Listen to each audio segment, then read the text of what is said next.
Today I listened to a reading uh, on social media by a young woman over in America.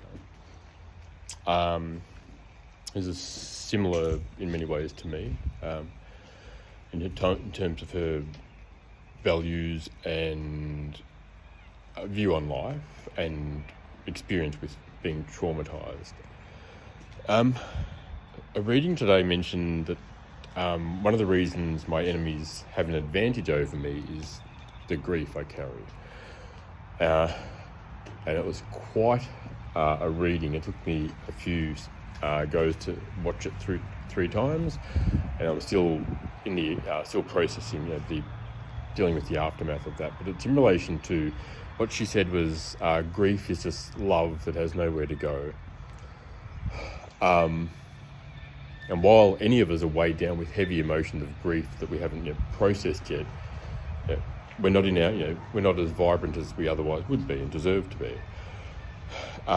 Predators take advantage of, they smell blood, right? Like sharks in the ocean, they smell blood from miles away.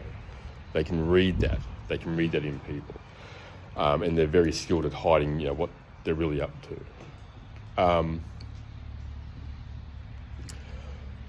The grief for me, in terms of grief, is love with nowhere to go. From a young age, as far back as I can remember, all throughout my life, I was afraid of myself in terms of me being a male. I unnecessarily, needlessly, didn't trust myself. And it was only last year, during 2025, on an epic journey, where where all this trauma that had been repressed inside me, I had disconnected from to survive since I was a toddler. That all started to resurface in the beginning of 2024. Then last year in 2025, that was an epic year for me, where all this trauma that I'd repressed and suppressed to survive resurfaced, and I worked through that. And I found out that I'd learned the lie since I was young by growing up with a father who, again, cleverly, similarly to my mother, cleverly disguised their abuse toward me.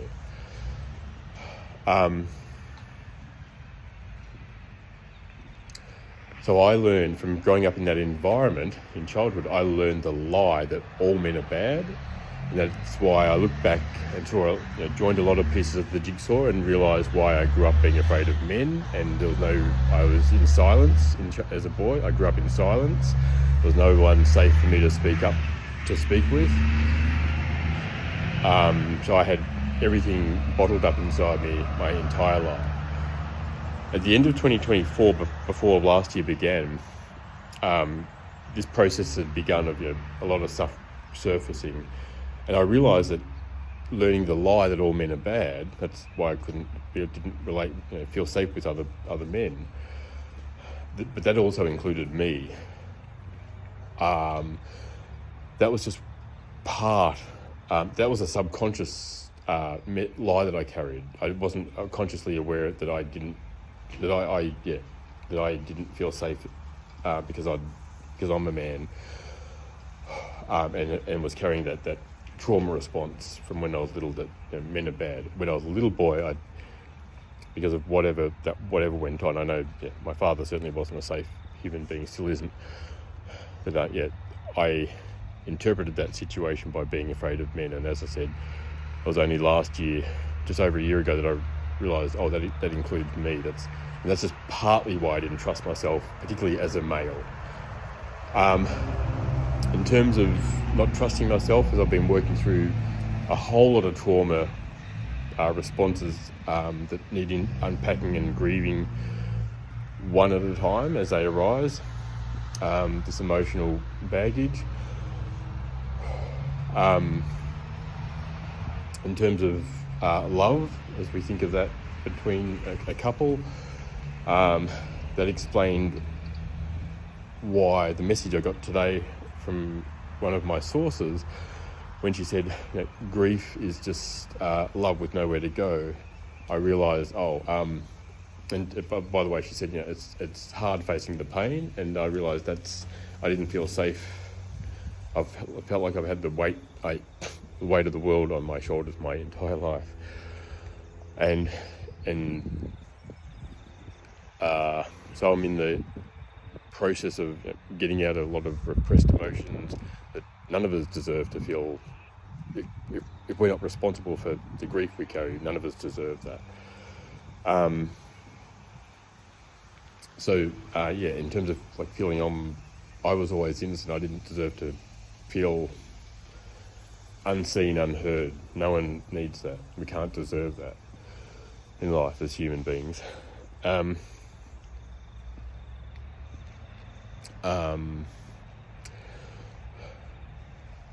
So I'm getting in touch with some. I didn't even realise today until an hour or two ago, sitting in my car listening to some readings and walking around here at this nature park just prior to then, that there's some really important grief that I need to feel so I can let that out, cry and let that out and get that weight off of me, because I never deserve to feel responsible for like I've had the weight of the world on my shoulders my whole life.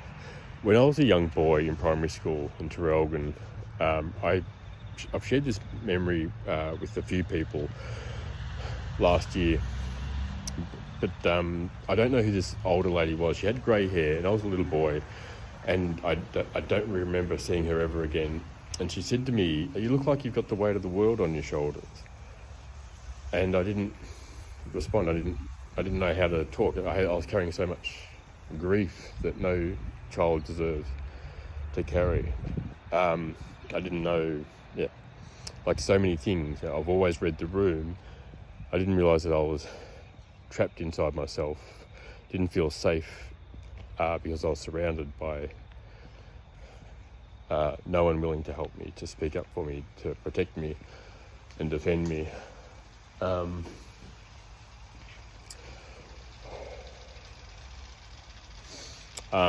So in light of all of that, I'm not going to go straight into I'm excited, but I know I say that because I know this going through, like any of us, when we get in touch with all that we've carried, the grief and all of that stuff that we haven't gone through yet, haven't let out, it does lead to a better, healthier version of ourselves, and I'm already testament to that. I've done an immense amount of healing, almost entirely on my own last year, and so far in this year as well. So thank you for listening. That being said, I suspect in a day or two, or however long this takes, I'm going to, when we go through these turbulent times, purging all these things, sometimes we don't get to choose when and how the emotions come up. If they're in there, they need to come out and be expressed for all of us. So if you're going through something, take care of yourself through that process, and rest assured, just as I am for me, that this path of helping ourselves and healing ourselves, even with its turbulence, works out for our best. Thank you, and take care everyone.